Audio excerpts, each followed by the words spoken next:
What's up, guys? So, Virginia just passed two major bills that are going to impact criminal justice system and marijuana gun laws across the state as we know them. And to understand them, you have to strip away the political language and just look at what they actually do in real life, in real time. The first one deals with marijuana convictions, which I think is a great thing.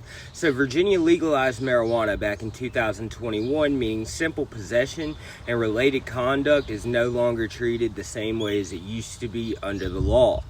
But that creates a major issue.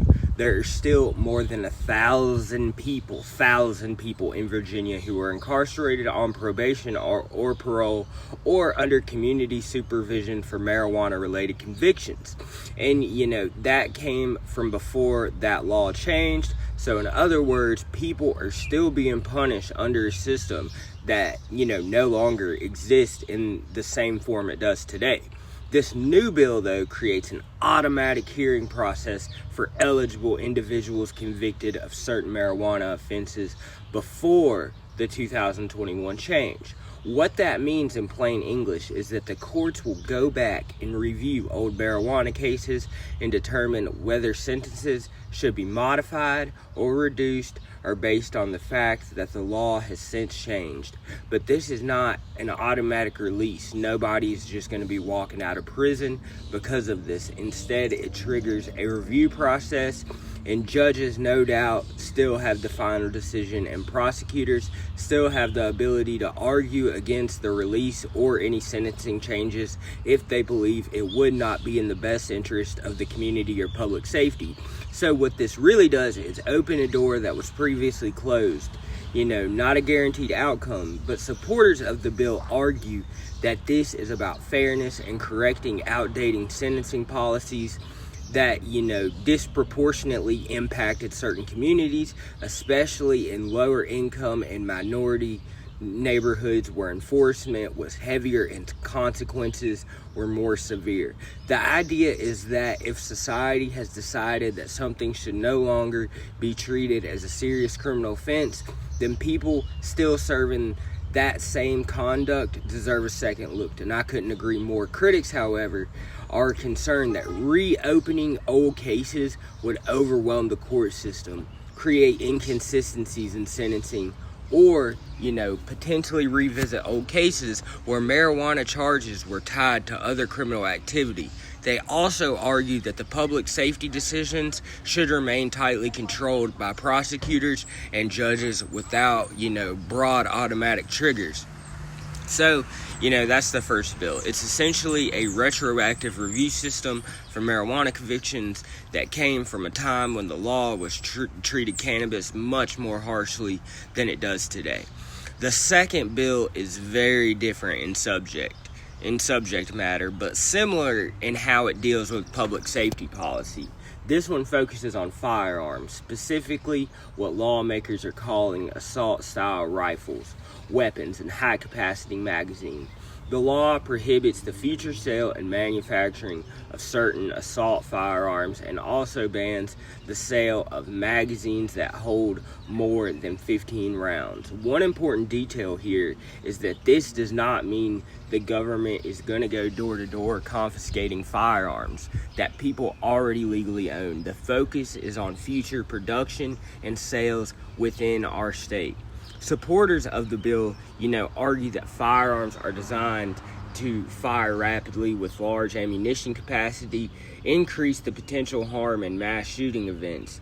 Their position is that limiting access to these types of weapons and magazines, it is a preemptive public safety measure intended to reduce casualties and improve safety for both civilians and law enforcement officers. But I was a criminal for years. I can tell you, criminals will get guns. And from that perspective, the law is about limiting the scale of potential mass violence rather than banning all firearms. On the other hand, critics of the bill raise concerns about how assault weapons is defined in legal language. They argue that these definitions can sometimes be broad, unclear, vague, and that the laws like this unintentionally impact law-abiding gun owners who use these firearms for hunting, sport, shooting, or home defense. There's also, a broader concern among opponents that once these types of restrictions are put in place, they can gradually expand over time. And Governor Spanberg has supported the bill as a public safety measure, stating, that firearms designed to inflict maximum casualties do not belong in these streets, while also acknowledging that there were debates during the legislative process about certain exceptions, including firearms commonly used for hunting. She has indicated that clarification may still be needed in how the law is written and applied. So, when you zoom out and look at both of these bills side by side, what you see is Virginia moving in two directions at the same exact time.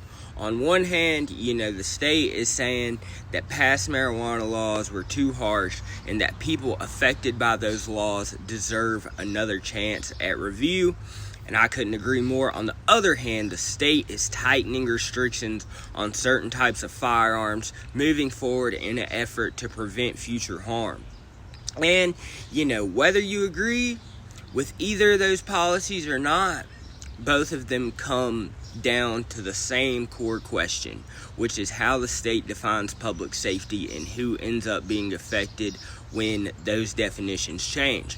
Because for policymakers, this is legislation, but for people living inside these systems, it's no abstract thing at all. It's time served, it's rights restricted, it's records that follow you, and it's opportunities that either get restored or permanently taken away depending on how those laws are written. And that's really the tension underneath both of these bills, is trying to correct what the state views as outreach from the past, while the other is trying to prevent what it sees as potential harm in the future. And somewhere in between those two ideas are real people like me and you, and people dealing with these consequences. So guys, that's about it. It's been a fucking great weekend for me. I just got to celebrate my 13th anniversary with my wife. She got me these slides. I don't know if you can see them. Pretty sick, right? If you know somebody or you have a story to tell about recovery, crime, addiction, my email is in the description. As always, love you guys. I have some more stuff coming out tonight.